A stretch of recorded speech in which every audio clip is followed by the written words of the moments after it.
1999 से लेके 2004 तक मोबाइल्स इंट्रोड्यूस हुए पाकिस्तान में, सही तरीके से हर घर में आना शुरू हो गए। आप लोग बेहतर जानते होंगे जो टीचर्स हैं, जब मोबाइल शुरू हुए ना तो कुछ अरसे बाद ये SMS पैकेजेस आना शुरू हुए। तो SMS पैकेजेस पे सबसे ज़्यादा जो चीज़ें फॉरवर्ड की जाती थी वो लतीफ़े फॉरवर्ड होते थे, और उसमें 90% लतीफ़े जो फॉरवर्ड किए जाते थे वो पठानों के ख़िलाफ़ थे। इसी तरह वो क्यों था, और हम बड़े खुश होते थे, खान ने ये किया, खान ने वो किया। जो लतीफ़ा खान को पहुंचता था ना, वो खान से पूछो उस पर क्या गुजरती थी, ये क्यों किया, ये सोची समझी, जिसे कहा जाता है लॉन्ग टर्म प्लानिंग होती है। आपको लसानियत की मार मारना था उन्होंने, आप में पंजाबी पठान का डिफरेंस क्रिएट करना था उन्होंने, और वो कामयाब हो गए। आज वो मूवमेंट्स चल पड़ी हैं।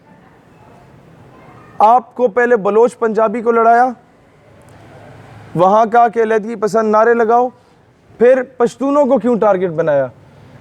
क्योंकि इन लोगों ने आपको तोहफे में कश्मीर आज़ाद करा के दिया, क्योंकि इन लोगों ने जब अफ़गानिस्तान पे रशिया आया और फिर उसने पाकिस्तान में आना था, फिर मिडल ईस्ट स्टेट्स में जाना था, फिर उसने पूरे उम्मत के जो ऑयल रिजर्व्स थे हमारी कंट्रीज़ के, उन पे कब्ज़ा करना था। उसके ख्वाब को मिलिया मेट हम लोगों ने किया, यहाँ ट्राइबल एरियाज़ के पठानों को वहाँ भेज के उनके अज़ाइम को खाक में मिलाया। तो अमेरिका को अब ये डर था कि अब तो हमने आना है अफ़गानिस्तान में, तो ये पठान फिर ना जाग जाए। अब पठान को यह बताया गया कि यह पाकिस्तान तो पंजाबियों का है। अक्सर आपने देखा होगा ये कौम परस्त लीडर्स क्या कहते हैं, पंजाबी सारा पैसा खा गया। मैं बलूचिस्तान गया, वहाँ कहा जाता है पंजाबी सारा पैसा खा गया।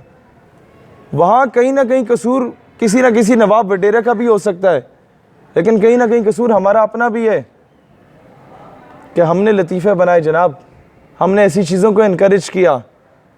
आज बहैसियत मुसलमान और बहैसियत पाकिस्तानी सोचने की ज़रूरत है। अदरवाइज़ तुम लोग ये याद रखना बेटा, जब इराक़ पे अमेरिका ने 12,000 बम गिराए ना, तो उसने नहीं पूछा कि तुम सुन्नी हो या शिया हो या वहाबी हो। अफ़गानिस्तान में गिराने से पहले पूछा कि मसलक क्या है तुम्हारा। फाटा में 150 बच्चों को मदरसे में शहीद करने से पहले मसलक पूछा। वो फ़लस्तीन में मस्जिद अल-अक़सा और बैतुल मक़दस में ईद मिलादुन नबी वाले दिन भी बमबारी करने से पहले पूछा कि क्या मसलक है। बेटा, they have no concern with your sectarian disputes. आपको पता है कि अमेरिका में ज़्यादा कैथोलिक हैं, प्रोटेस्टेंट हैं, या ये हैं ऑर्थोडॉक्स हैं? आपने तो ये नाम भी तीनों पहली बार सुने होंगे।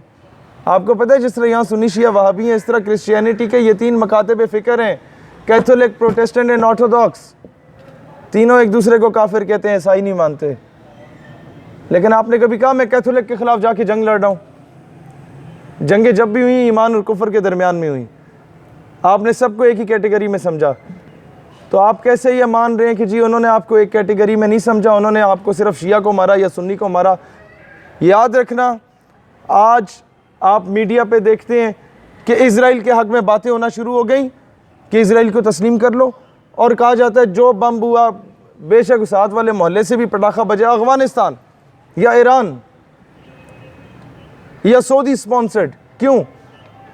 आज मुसलमानों को जो लोग, जिन लोगों ने इराक ईरान की जंग कराई, इराक कुवैत की जंग कराई, और फिर लिबिया में खाना जंगी कराई, फिर सीरिया में खाना जंगी कराई, फिर सऊदीया और सीरिया की जंग, यमन की जंग कराई, फिर सऊदीया और ईरान की जंग कराना चाह रहे हैं, वही क्या उनके लिए ये it's not a difficult task कि वो पाकिस्तान और अफ़गानिस्तान की जंग भी करा दे या पाकिस्तान और ईरान की जंग भी करा दे। ये होती है डिवाइड एंड रूल की पॉलिसी। आप घर में 4 हैं ना और दुश्मन 3 है, तो आपको कभी नहीं शिकस्त दे सकता बेटा। वो पता है कब शिकस्त देगा? एक को पंजाबी बनाएगा, एक को सिंधी, एक को बलूची, एक को पठान बना के बारी बारी divide and rule, divide and rule. फिर जब पंजाबी को मारेगा तो पठान खुश होगा कि देखा मर गया, लेकिन उसको ये नहीं पता कि बेवकूफ़ आदमी अब वो तुम्हें मारेगा। समझ रहे हैं? आज जो कुछ कश्मीर में हो रहा है, लिख लो, अगर हम लोग आज ना जागे तो कल ये हमारे साथ होगा। हम लोग कोई अफलातून नहीं है या आसमान से नहीं उतरे, होगा। जो इराक ईरान में हुआ वो हमारे साथ होगा अगर हम लोग आज ना जागे तो। इसीलिए याद रखना, जब अफ़गानिस्तान से ईरान से लड़ोगे ना, या मुसलमान आपस में लड़ेंगे, तो यूनाइटेड नेशन की अम्ब्रेला में अमेरिका तशरीफ़ लाएगा अमन के क़याम के लिए, हमेशा की तरह। और जब वो तुम्हें मारेगा चुन चुन के, तो America will never ask U A question कि तासो पख्तून दे या पंजाबियान दे या तुसी केड़े मकतब है फिक्र